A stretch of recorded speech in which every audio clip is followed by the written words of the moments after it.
Okay, sixth grade, your second problem is one I liked. I took it kind of out of your book. I adapted it a little bit because I thought your book was being a little ridiculous, and I changed it.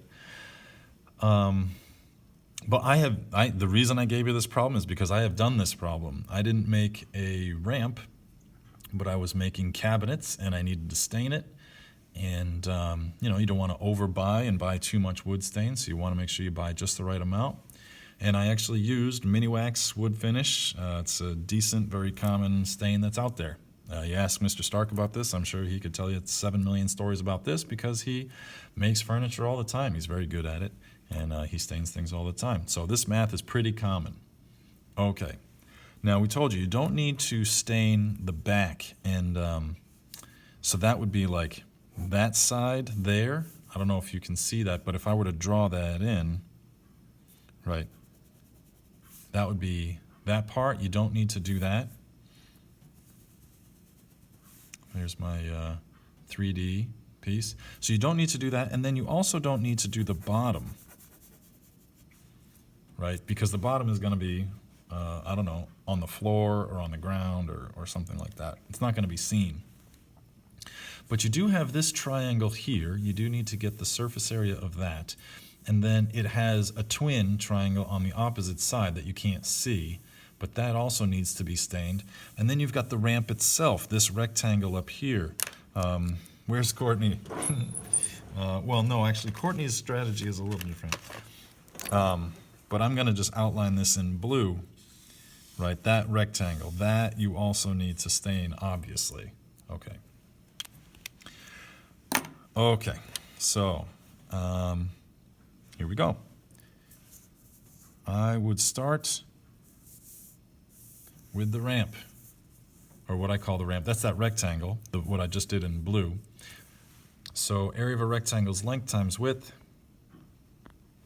which is 5 by 26, right? If we go back up to the drawing, it's 5 feet wide, 26 feet long. Feet? Yeah, I guess it is. Wow, that's a lot. Okay, that's a long ramp. 5 times 26 is 130 square feet. Okay, moving right along. One of the triangles. Oh, yeah, that's my math. I had to actually do it out. Okay, so for one of the triangles, right, it's 1/2 base times height.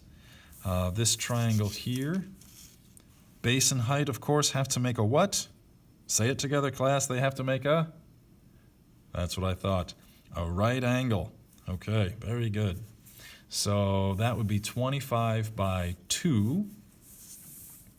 So 1/2 of 25 by 2. 25 times 2 is, of course, 50, and then half of that is 25. So the area of that front triangle is 25, and then, yeah, that back triangle is just going to be the same, 25 square feet. Okay, let's see where we go from there. Okay, add those together, right? If you make a mistake adding those together, that's a silly mistake. You end up with, there it is, 180 square feet. Now that is not the total surface area. Remind your partner why that's not the total surface area. Hopefully you said, it's because you left out the back and the bottom. Okay, but that is the area that you'll paint or stain. Okay, so that's the amount you need, 180 square feet. But who saw in the question, how many coats do you need? Shay, how many coats do you need?